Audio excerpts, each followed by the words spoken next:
જાફરાબાદના હિમાળ વિસ્તારમાં ખેડૂતો અને મહિલા ઉદ્યોગકારિતાને પ્રોત્સાહન આપવા માટે આજે FWWB દ્વારા વિશેષ કાર્યક્રમનું આયોજન કરવામાં આવ્યું। અમરેલી જિલ્લાના ટકાઉ ખેતી પ્રોજેક્ટ અંતર્ગત લીડ ફાર્મ વર્કશોપનું આયોજન હોટલ ભગીરથ ગાંગડા ખાતે કરવામાં આવ્યું હતું, જેમાં ખેડૂતો, બહેનો અને મહિલા ઉદ્યોગકારોએ ભાગ લીધો।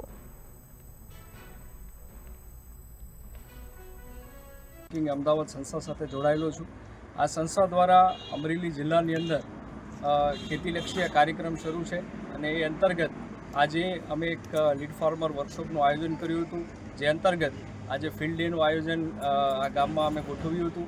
FW દ્વારા પ્રવીણભાઈ ઝાલાવાડિયાની વાડીએ આજે અમરેલી જિલ્લાના હરકોઈ તાલુકાના ખેડૂતો આ પ્રવીણભાઈની વાડીએ મુલાકાત લીધી છે। ઓર્ગેનિક ખેતી કેમ કરવી એનું બધાય ખેડૂતોને માર્ગદર્શન આપ્યું। અમે FWWB સંસ્થા દ્વારા એક વર્કશોપનું આયોજન થયેલું હતું, તેમાં અમે સહભાગી થયા છીએ અને એ વર્કશોપ દ્વારા અમારા જ અમરેલી જિલ્લાના 4 તાલુકાના બધા ખેડૂતો તથા બહેનો મળી અને આ વર્કશોપમાં ભાગ લીધો હતો।